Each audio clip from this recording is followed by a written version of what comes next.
Hi, everyone. You're listening to Radio Cherry Bombe, and I'm your host, Carrie Diamond. I'm the founder and editor of Cherry Bombe magazine. Today, we're airing my interview with Caroline Chambers from this year's Jubilee conference in New York City. Caroline is a best-selling author, recipe developer, and a Substack superstar. Her wildly popular newsletter, What to Cook When You Don't Feel Like Cooking, is one of the top Substacks in food and drink. Caroline shares how motherhood and life as a military spouse shaped her path, the creative and strategic moves that helped her find success on social media and Substack, and all the rejection she faced when shopping around her cookbook. Caroline, by the way, is a brand new mom and just welcomed her fourth child and fourth boy into the world. Congratulations, Caroline. We're all so happy for you and your family. Caroline was introduced by Michelle Adana, a New York City comedian and star of the Shopcat Show on Instagram, and Alice Ma, co-founder and CEO of the social-first media company, Mad Realities. Today's episode of Radio Cherry Bombe is presented by Square. Some of you might not know this, but years ago, I owned a cute little coffee shop in Brooklyn. I sold it because I couldn't do Cherry Bombe and the coffee shop at the same time, but I learned so much about running a small business and having a brick-and-mortar location. One of my favorite tools was our Square POS. We did everything from there. Ring in sales, keep an eye on inventory, and track the discounts we offered every time customers brought in their reusable coffee cups. I appreciated how easy it was to use for me and the team. Training was a snap because the interface was so clean and well-designed. Today, Square, the point-of-sale technology that helps you manage everything, from payments to staff, customers, insights, and lots more, has the backs of more than 7 million businesses. The team at Square knows how hard you're hustling to keep your businesses alive and thriving, and that you're looking for ways to save time and be more efficient. Just in time for summer dining, Square has a new lightweight POS device that literally fits in your pocket. Called Square Handheld, it lets you take tableside orders, process payments, and manage inventory. I would have loved to have had that back in the day. When your restaurant is on your mind, which is probably all the time if you're like I was, think big and stress less with Square. Go to square.com/big to see how Square can help you. That link is in our show notes. Our next Jubilee conference is taking place in Los Angeles on Sunday, September 28th. If you're new to Jubilee, it's our conference that's all about connection, community, and celebrating the creatives who make the world of food and drink so vibrant. Head to cherrybombe.com for tickets and more information. If you're a Bombe Squad member, be sure to use your ticket link for special pricing. Not a member? You can still join and receive the private link. All the details are at cherrybombe.com. The link is in our show notes. Now, here's Michelle Adana and Alice Ma to kick things off. Hi, everyone. I'm Michelle Adana. And I'm Alice Ma. And this is our first Jubilee. Wow, the Bombe Squad is a huge community. You cat ladies in the room might recognize me. I'm the host of Shop Cats, where, yes, I get to hang out with New York's most amazing bodega cats. And I'm the co-founder and CEO of Mad Realities, the MTV of the internet generation. And we make shows that premiere on social media like Shop Cats, Hollywood IQ, and Proof of Love. I guess you could say we're new media. Yes, or new media, which is why we're so excited to introduce another modern media maven, Caroline Chambers. Caroline is an amazing mom with 3 little ones and another one on the way. She's the creator of the #1 Substack in the food and drink category and has a best-selling cookbook of the same name, What to Cook When You Don't Feel Like Cooking. I know what that means. I know how that feels. Okay. Don't miss Carol's book signing at 4:30. Carol will be interviewed by Cherry Bombe's Carrie Diamond. Please welcome, please welcome them both to the stage. Yes.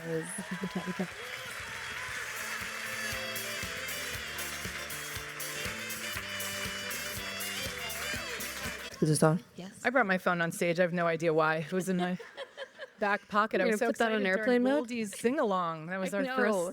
first ever sing-along. That was amazing. Caroline, are you going to sing? I don't think so. I don't think this is my moment for a song. next year. Yeah, please. All right. Hi, everybody. How are you all doing? Oh, I'm so glad you're all here. I've missed so many people, but I just can't wait till happy hour and get to catch up with everyone. I'm so thrilled to be talking to Caroline. We haven't known each other for a long time, but I've become such a fan in the time that we have known each other. A lot of you know this. The hottest media platform today is Substack. It's a website and an app where some of the most engaging personalities in food, fashion, news, and health publish newsletters, videos, and more. How many of you out there have Substack subscriptions? Okay. How many of you have Substacks of your own? Oh, as many as have. I was gonna say, shit, that was the same number of hands. As many, yeah. Interesting. Well, you're going to learn a little bit more about Substack. There are 17,000 writers publishing on Substack, and Caroline, ready, is the #1 writer in the food and drink category. Yep. Tens of thousands of folks are paid subscribers to Caroline's newsletter, What to Cook When You Don't Feel Like Cooking. An annual subscription is $50, so I'll let everyone out there do the math. But that's major, and congratulations. Thank you. I'm so happy that you are kicking ass. You basically have a Caroline Chambers army out there. I do. And many of them are here, which is really fun. No, it's all these girls. But your husband is in the Navy, so I shouldn't make Army references. Yes. So, all right. Caro Chambers Navy out there.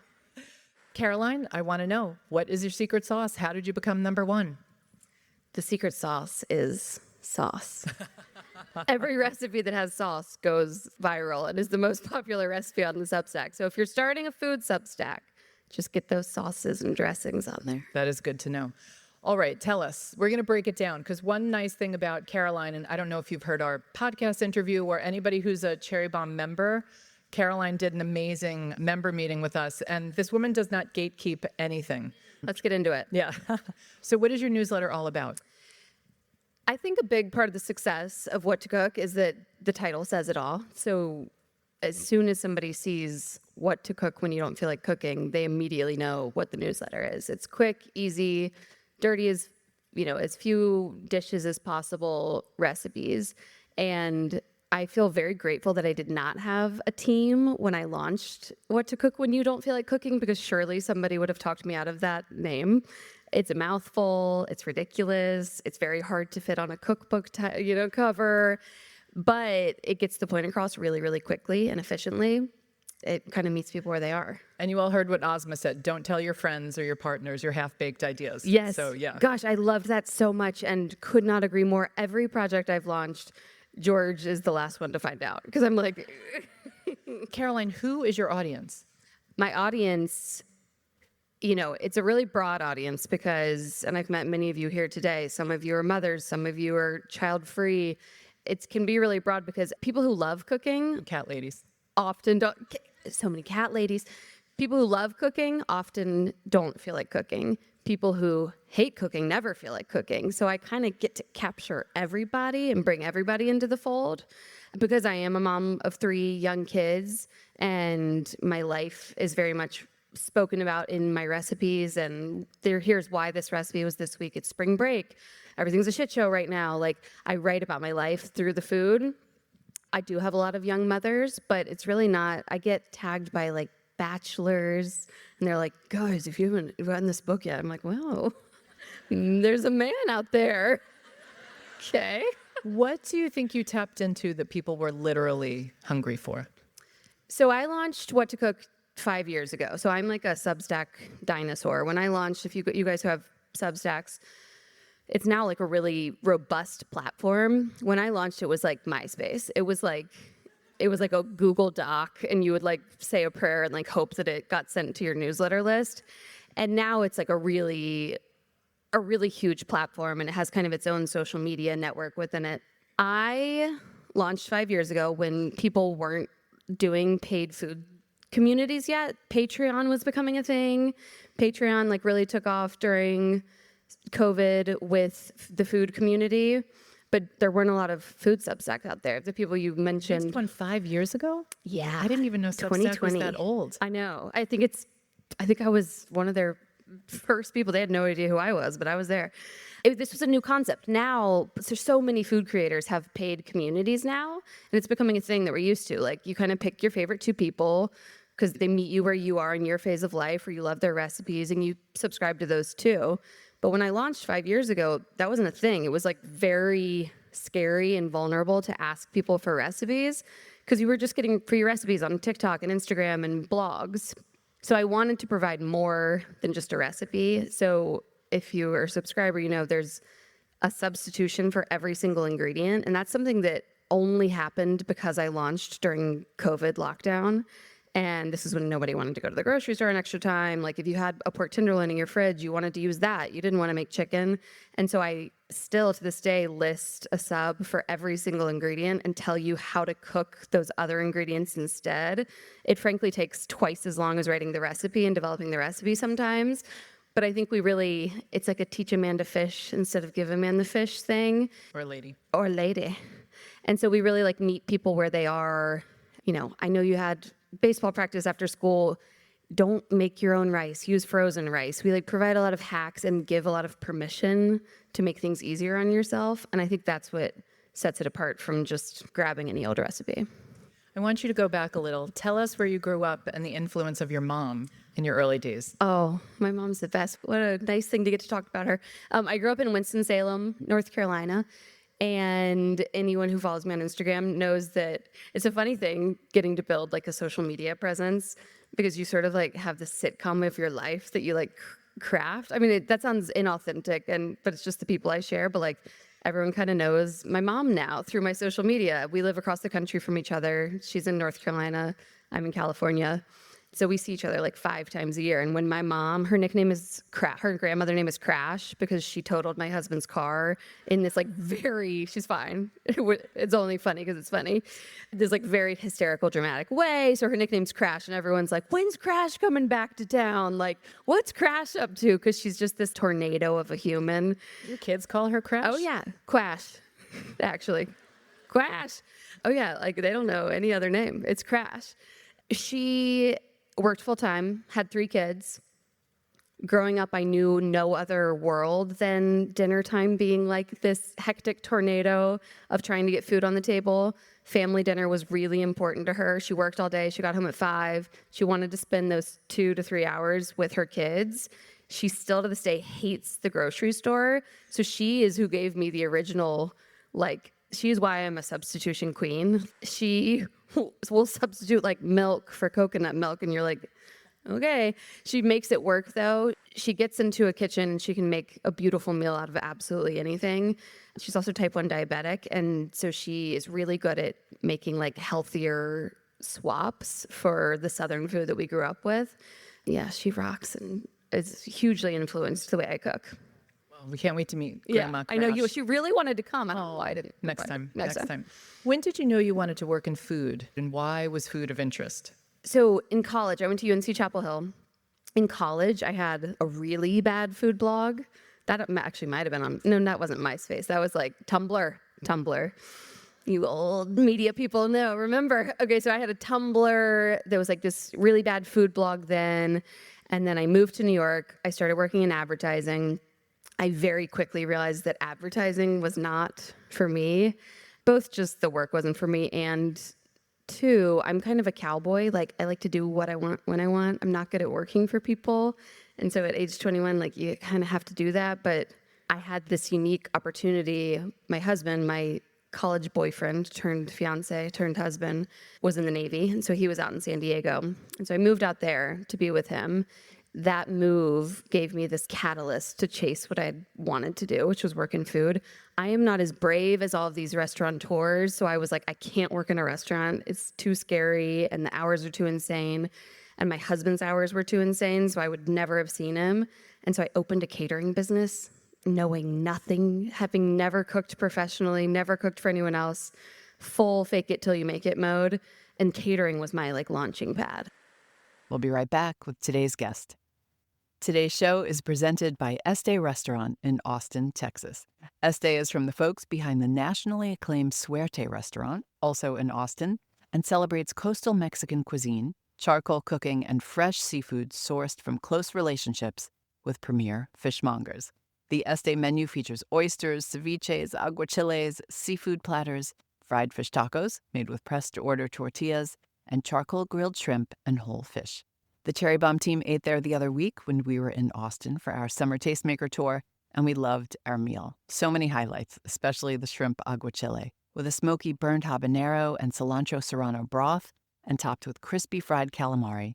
It was flavorful, spicy, and perfect for the Texas heat. Thank you to Chef de Cuisine Ale Corey for helping us navigate the Este menu. Don't miss Este's special summer lunch menus on Fridays, Saturdays, and Sundays, celebrating the vibrant Mariscos culture, namely all the beautiful seafood dishes. Then there's happy hour every single day with specially priced bites and drinks. Is it happy hour yet? I would love to time travel back to Este and put my order in right now for some fish tacos and margaritas. A big thank you to everyone who joined us in Oregon's Willamette Valley at the Ground for our latest stop on the Summer Tastemaker Tour, presented by the Visa Dining Collection by Open Table and Visa.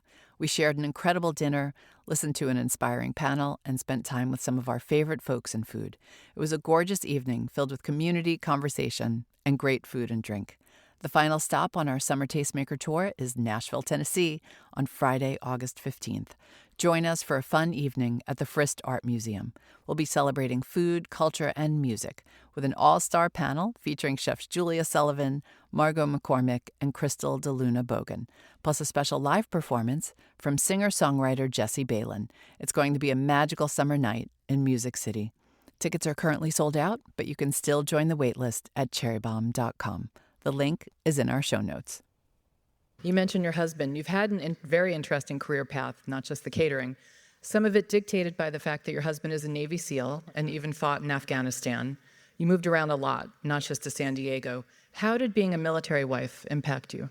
Oh my gosh, in so many ways. I think the most important thing to say is that I love being a military wife so much, and being able to support and lift up military families is like the most fun side quest of being an internet person that I have. Like, I love getting to raise money for families, for Gold Star families, and do a lot of different things supporting our troops. That's my good thing. Now my real thing is that I hated having to follow a man around the country and change my career because of his career. It was really incredibly difficult. I knew what I was signing up for. I knew that I signed up for that life, and still, when he left the military and I had to sell this successful catering business that I had somehow created, or sell it for scraps, let's be serious. When I had to move on from the catering business, I was so resentful and bitter. And I'm lucky that I have a lot of really awesome SEAL wife friends who kind of helped me just work through that, because that's just such a huge part of being. Are there any military spouses here? It's a huge part of being a military spouse. And it's really hard to have your life be dictated by somebody else's schedule. I was able to make lemonade out of those lemons and create a career that is location fluid. And what a huge superpower that became, because I became like a digital person. And I think if we had stayed in San Diego, I'd have grown this catering business and kind of kept with that path, which was awesome, but also gave me gray hairs at a very young age. Catering, wow, that is a hard job. Yeah, it became a huge asset that I had to move for a man. Writing cookbooks was a dream of yours. What to Cook When You Don't Feel Like Cooking, the cookbook that shares a title with your Substack, was published late last summer and became a New York Times bestseller. Congratulations. And a big hit. But you started shopping the idea for the book in 2019 and was turned down by how many publishers? How many are there? All of them. Why did they turn you down? Well, if they responded, they all loved the idea. It was the same exact concept as I later turned into my Substack. Minimal dishes, just really simplifying cooking for people, taking the guesswork out, a full meal. That's the biggest part of What to Cook, is that it's not just an entree and side dishes and separate chapters that you have to piece together. Our brains can't do that if we don't feel like cooking, so it makes the whole meal for you. So every single recipe is a complete dinner meal. I can't remember what we're talking about. I knew you were going to say that.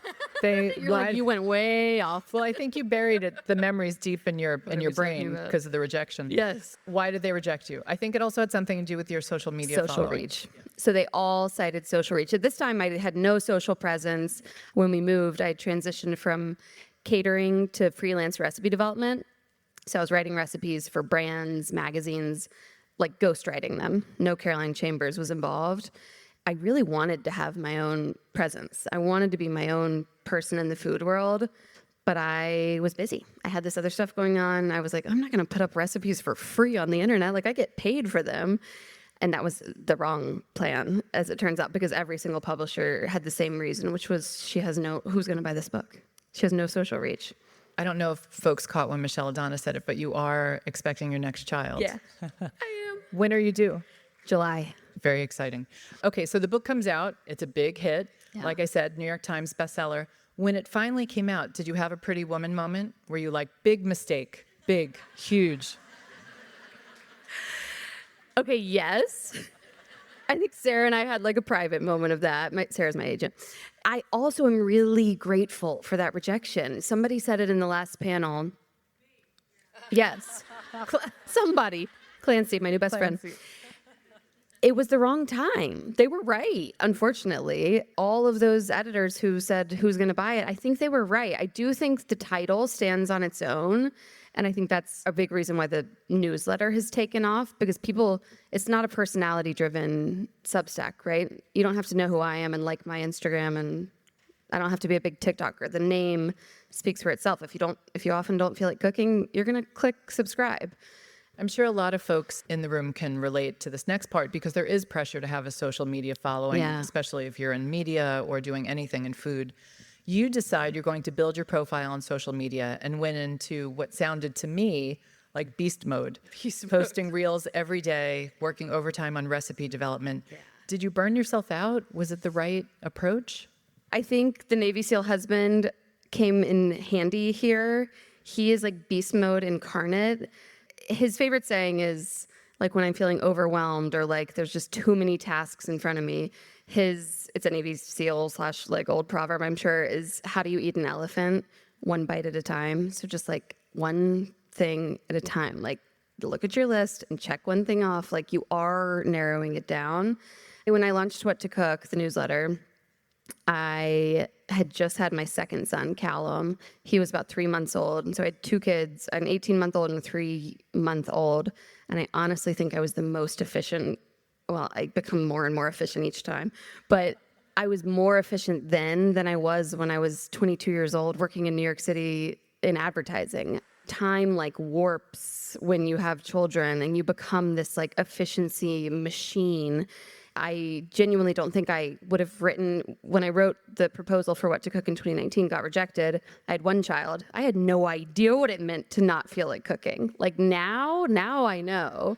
And so that book and that newsletter became such better versions of themselves with each amount of time that got whittled away from my schedule. You're known for being very in touch with your readers and communicating with them, all the back and forth. I'm curious, what insight have you gained about your audience and how is she doing today? Oh, how's she doing? She's doing okay. I have a really politically and all types of diverse audience, which is so great. She's definitely feeling extremely budget conscious right now. And I think that that's yet another one of the many ways where I can now try to like reach her where she is. For instance, last week I did this really good crispy halibut with spring veg, one skillet. It's very nice. Go get it. I talked about how I'm not just gonna like throw a halibut recipe on there as if anybody can afford halibut right now. Like, that's really a big expense for the majority of my readers. So we not only, say, if you have something special coming up, like this would be awesome. Halibut is a really special fish. This is a perfect way to cook it. Like, you're gonna really enjoy this.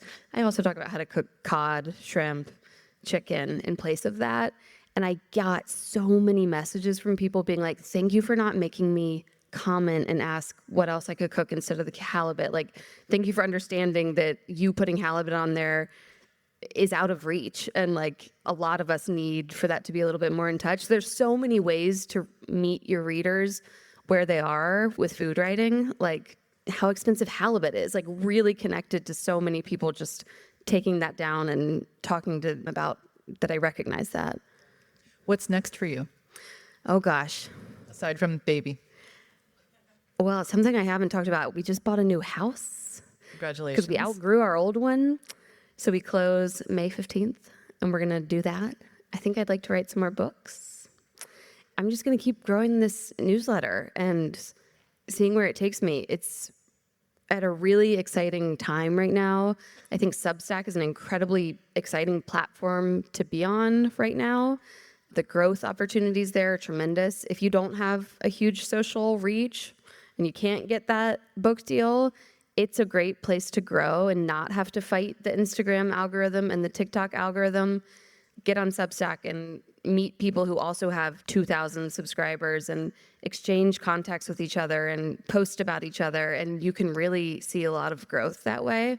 Nobody knew who I was when I started my Substack, and that is how I've grown my community. I hired a full-time editor this year for the first time, which, it's so exciting when you get to build that team. So Molly's my full-time editor, and we've really been bringing her and her awesome personality more into the newsletter, which gives me the ability to take a step away, have a baby, maybe write some more books, continuing to really focus there.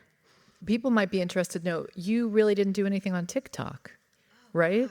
You've kind of yeah. avoided TikTok. I really did. I mean, don't listen to me because that's not a good business decision, I don't think. It's just I had 2 children when I was starting this business as it is. I did not have the time. I couldn't do it. It was too many directions. And so I niched down with Substack and put all my eggs in that basket, Substack and Instagram.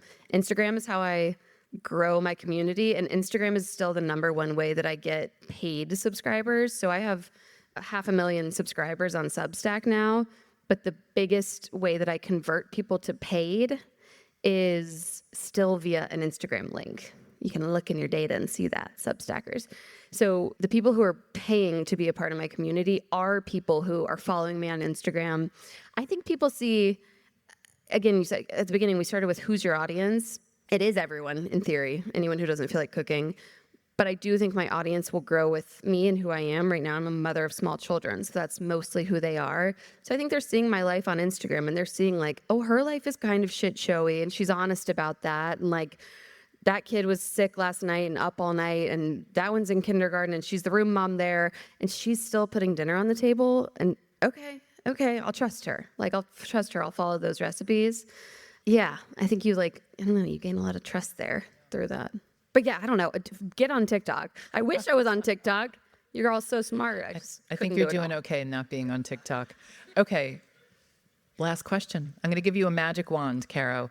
If you could do one thing to make the world better for all the moms out there, what would you want to do? Okay, this is obviously very top of mind because I'm about to have a baby. The one thing outside of food that I really connect with women on is the lack of decent postpartum care in this country. Is anyone Dutch here? My Dutch. Oh, we do have Dutch people in the I have a audience. random huge Where are the amount Mars? of Dutch followers, Okay. and when you have a baby, I have a lot of like Amsterdam followers. Okay, so when you have a baby, a nurse comes and checks on you in your home every single day for 2 weeks. And I was so unwell after I had my first son, Mattis. I was like incredibly postpartum bluesy. I had no idea that any of those feelings were, if they were normal, and nobody was checking on me. And that is something that drives me absolutely mental. So when I have a little more space and my children are a little older, that's something I'd like to try to focus on and make a little change in. That's amazing. Better care for moms. Beautiful answer. All right, Caro, that's it. I know. Look at us. We're on schedule. When does that happen? Thank you so much. Congratulations on all your success. We're so proud of you. And make sure Thank you. you go see Caroline during her book signing, during happy hour. Thank you, everybody. That's it for today's show. I would love for you to give Radio Cherry Bombe a follow on Apple Podcasts, Spotify, or YouTube, wherever you listen to the show. If you enjoyed this episode, be sure to listen to last week's Jubilee episode with the one and only Gloria Steinem. Our theme song is by the band Tra La La. Special thanks to Good Studio in Brooklyn. Our producers are Catherine Baker and Jenna Sadu, and our editorial coordinator is Sophie Kais. Thanks for listening, everybody. You're the bomb.